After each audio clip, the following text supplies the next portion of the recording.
أعوذ بالله من الشيطان الرجيم.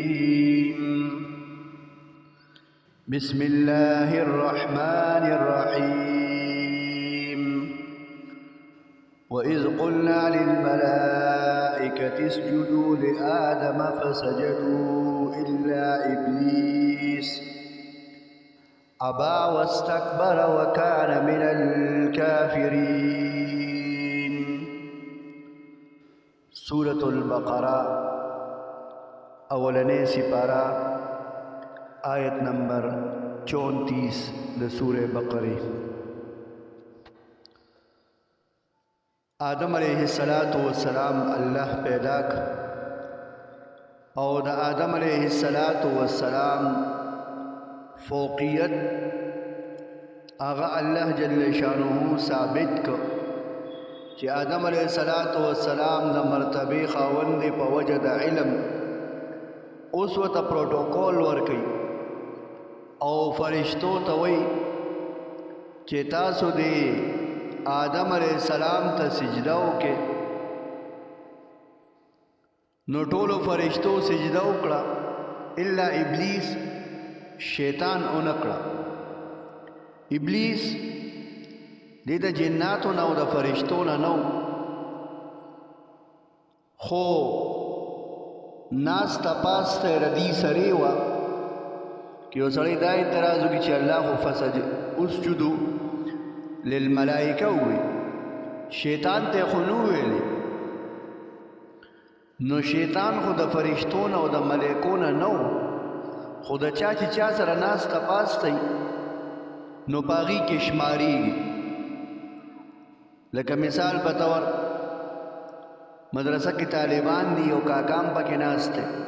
خلک ویل که طالبانو راځئ روټۍ مې ډله کړې ده.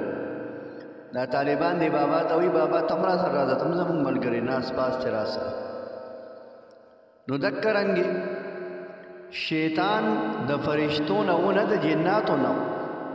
خو د هغې سره یې ناسته پاسته وه، برخاست او نشست و. نو الله پاک دی ټولو ته وی تاسو سجده وکړئ آدم علیہ السلام ته. نو شیطان سجده ونه کړله، تکبر یې وکړو، ځان یې لوی وګڼو،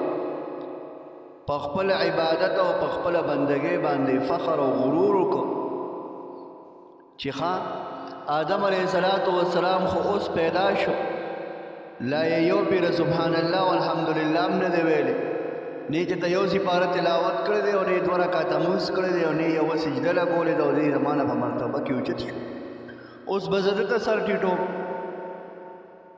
تکبر یې وکړه، د الله خبره یې ونه منله. اصل سیز د الله خبره منل چې الله وایي کوه نو کوې به، او چې الله وایي مه کوه نه به یې کوې. او د کافرانو نه او د انکار کوونکو نه شو، د الله د خبرې نه انکار وکړو، کافر شو.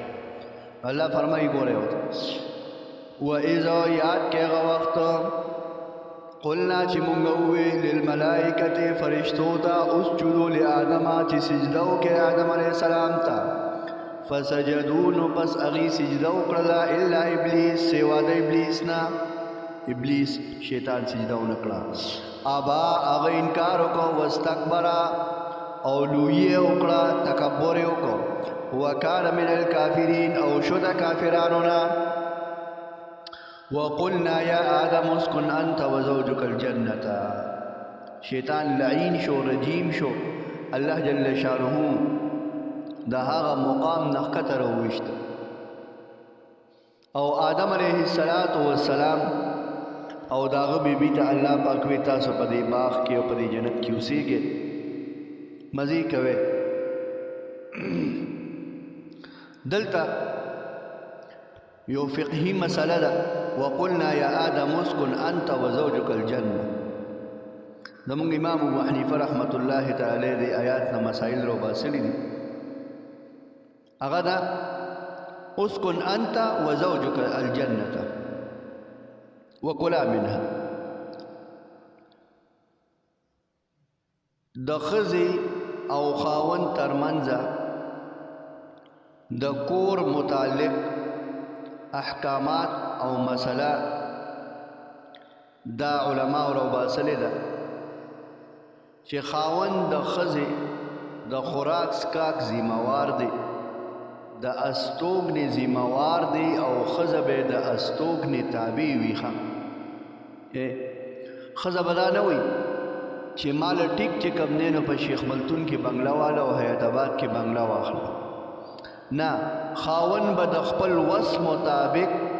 اغا چې په کم ځای کې اصول غواړي که ځان سره کراچۍ ته بوځي او که دوبۍ ته بوځي او که شابسګړه کې ساتي او که بالاګړی کې ساتي او که مردان ته بوځي د خاوند تابع وي البته که د نکاح په وخت کې شرط ایښودل شوي نه جدا خبره چې نکاح ورسره څه ټایم کې تړي او هغه ټایم ورسره شرط کېږي چې وروره دا لور دله په نکاح در کوم یا جینۍ ورته وایي زه سره نکاح کوم خو ته ګورې کراچۍ کې اوسېږې زه سره کراچۍ ته ګورې نه ځم زما به دا شرط جدا خبره خو که دا شرط پکې نی تړلی شوي نو بیا د خاوند اختیار دی که ښځه ځان سره کراچۍ ته بوځي او که دوبۍ ته بوځي او که په ترپال کې ساتي او که په بنګله کې ساتي او که د خټو په کور کې ساتي د خپل وس مطابق به ساتي زیاتې به هم نه کوي دا هم نه ده وروستو سپارو کې را روان دي چې د خاوند وس چې کوم دی نو د بنګلې رسي او دی په ترپال کې ساتي نو دا به نه کوي داسې به نه کوي او داسې به هم نه کېږي چې د خاوند وس چې کوم دی د خټو د کور رسي او ښځه چې کوم دی د شیخ ملتون او د حیات آباد د بنګلې مطالبه کوي بهرحال ښځه به د خاوند تابع وي په استوګنه کې دغه رنګې په خوراک او څښاک کې د خپل وس مطابق به چې کوم دی نو دا په خوراک او څښاک کې بل په کور کې به په ښځه باندې پابندي نه دا به ورته نه وایي چې غوړي مې راوړي نو ګورې لاس ولا ونه دا به زه په خپل لاس باندې په کړي کې ورړم او زه به چې کوم دی نو هسې نه چې 2 سمسې ور واچې 1 سمسې واچې دونه پابندۍ نه اوهو تا دا یو مرچکې ولې وخوړو دا خو نیم خوړل پکار اوهو تا کټوۍ کې 2 ټماټر واچول دا خو یو اچول پکار دا پابندۍ به په ښځه باندې ښځه پوهېږي په خپله خبره باندې په خپل کار باندې او بل طرف ته الله پاک زنانه ته هم چې کوم دی حکم کړی چې فضول خرچي به نه کړي د خاوند د مال به حفاظت کې اب فضول لګې نه استعمالې به نه البته که خاوند داسې یو څیز روړی وي کور ته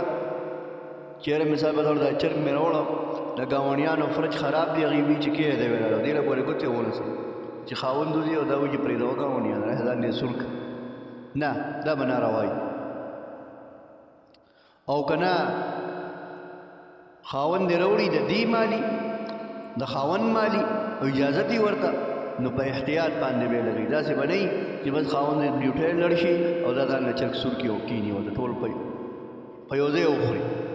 نه په طریقه باندې اجازت شته بهرحال اعتدال نه کار اخیستل نه اسراف کول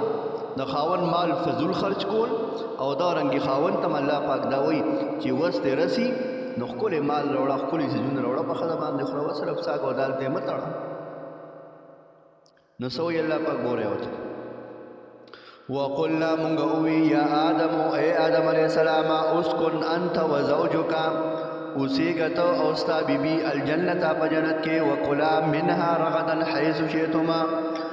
او خورئ تاسو د هغې نه رغدا فراخا حیث شئتما کوم ځای نه چې غواړئ تاسو ولا تقربا هذه الشجرة او منزدې کېږئ تاسو دې ونې ته فتکونا من الظالمین ګني شی به تاسو